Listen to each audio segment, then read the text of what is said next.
Hi, Eric Gibaud, ericgibaud.com, and today my 5 tips for February 2023. Well, tips, advice, photography tips, okay? So let's start. Tip number 1, something really stupid no, but really simple, which is a compass. We have it in our smartphone, but you can have a compass in your hand, and you can easily know where the sun is coming from. So when you go somewhere to make a landscape photography or whatever kind of photography, you can know that if it looks towards the east, then you will have light in the morning, and if it looks towards the west, you get light in the afternoon. So that's really simple trick, helps you without having a specific app or whatever to know when it is better to have a light in favor, morning or afternoon. Okay, so that really helps. If it points at north or south, but you know that it will be sideways at any time. Okay, and second, you can check your Google map or whatever map you use, and you know more or less where it's pointing, and you can know already this trick if you check on your map if it's pointing at east or west, well, where the sun will be in favor. Okay, so this small compass, when you're somewhere, use it and you will know when it's good to make your picture to have the light in favor. Okay, tip advice number 2, fog is fantastic. That gets really a strange mystery, really nice look, but take care. First, fog is water, so it means that if your gear is not weather sealed, some water may get into your camera, your lens, all this. So it's really important when you go and make picture in fog, have some paper tissues or towel or microfiber to actually dry your camera and your lens and all your accessories when you're finished. Okay, because although it's not like rain, it's still water. Okay, so take care with that. Second, fog is really bright. People don't realize how bright it is, so it may give the wrong light measure when you make your picture. Check this video I made about measuring light with snow. Well, you have the same problem. Okay, it means that most of your picture, if you don't take care of this, they will be underexposed because your camera thinks it's a situation, it's not the situation it is. Okay, so overexpose one stop to make sure your picture is not underexposed. Okay, one stop is full aperture or full speed. It's not just one click on your camera. It's normally, if it's in 3, 1 2 3, one stop, 1 2 3, two stop, or one full aperture. Okay, so take care with that.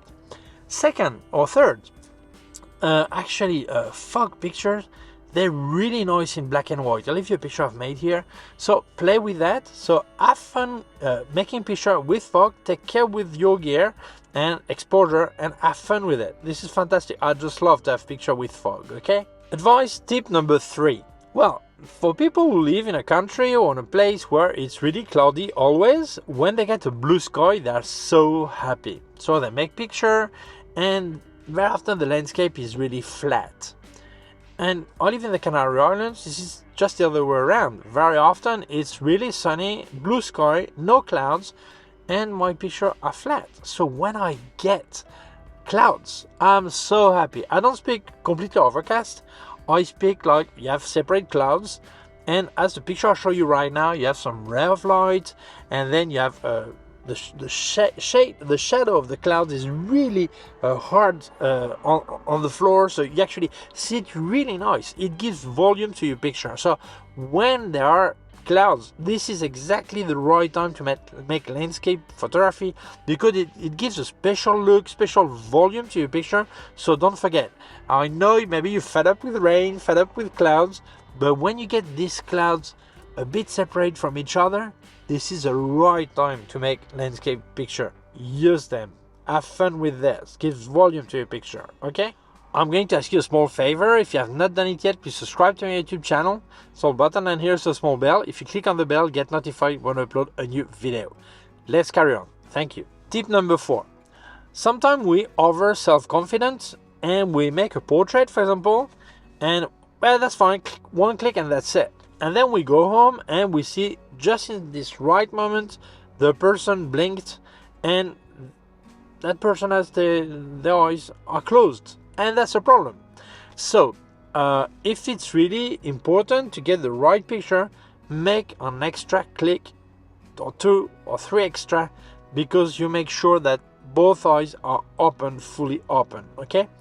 And when you make picture of a party of people, like maybe a group, 10 person, whatever, it's almost impossible that they all have their eyes open at the same time. 1 or 2 will close their eye. So make several pictures. You don't have to do like a high frame rate, okay? You can make and then again, okay? This way, if you have 2 pictures, and on this picture, one of the guy or one person closed his eyes, you can take on the other picture the face or the eyes and place it. Obviously, you have some Photoshop work to do on it, but still, it can save the situation. So don't forget, if you make picture of someone or a group, even more important with the group, makes extra triggering, because you make sure they all have their eyes open, at least over several pictures, okay? Make sure about this. Advice number 5. When I spoke about fog, I spoke about water and your camera should be weather sealed. But people are really over optimistic about weather sealing. Okay. First, never forget that doesn't matter what you do, even if you take care of your camera, if it says you can support light rain and it was no rain at all, whatever. If some dust or some water gets into your camera, no brand will cover with the guarantee. They will always say you misused your gear. Because I understand that. It's not fair. It's make me really angry, but I understand their point. How can they prove that you didn't drop your camera in a bucket of water? You said, no, it was a light rain, or no, it was just fog. How can you prove that? Okay? So it means if there is anything that gets into your camera, doesn't matter if they say it's weather sealed or dust proof, that will be your problem. They will not cover it, okay? But still, I see some people that are really over optimistic. I know I made a video about presenting the OM1, I'll leave you a link here, and I had a bottle of water, dropping the water on the OM1, but I was not doing it for 2 hours, okay? I was dropping on it to show it was weather sealed, okay? But still, don't abuse. And many people, they don't realize that if you have a weather sealed body, that's great. But if your lens is not weather sealed too, that doesn't work. You need to have both that are weather sealed, not just one of them, not just the lens or just the body. Both should be weather sealed. Okay. Second, everything should be closed. If you have the hot shoe of the flash, normally there's a small plastic that goes in there. You should have it on it also, because sometimes you may have some water getting through there. So if you're not using a flash unit, put this small protection. Then all the doors should be closed. USB door, the HDMI door, the microphone door, everything should be closed. Otherwise, you are not weather sealed, okay? So I know your question. Oh, so when I make a video, my camera is not weather sealed. No, it is not. From the second you leave the door open to put an HDMI cable or a jack for your microphone or headphone, this is not weather sealed anymore. This is why when you look at video makers, when it's raining or really dusty, they normally have a special cover over the camera, and that just let the lens pass through, and the rest is completely covered.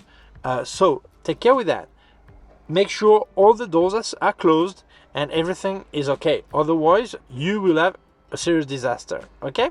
Don't forget that when your camera is new, the sealing is perfect, but with time, the heat or the cold, all this sealing is going to get older and will not be as efficient as when your camera is new. So if you have a 10 years old camera, don't forget that it depends on the situation you're going to use it. Maybe the sealing will not be as good as when it was new. Okay, so that's it. These were my 5 tips for February 2023. I hope you like it.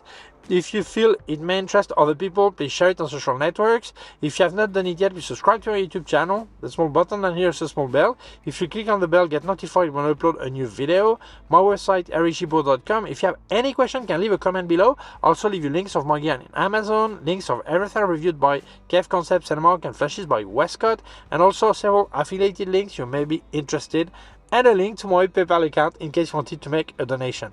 Thank you very much. Please take care of yourself and see you soon. Bye.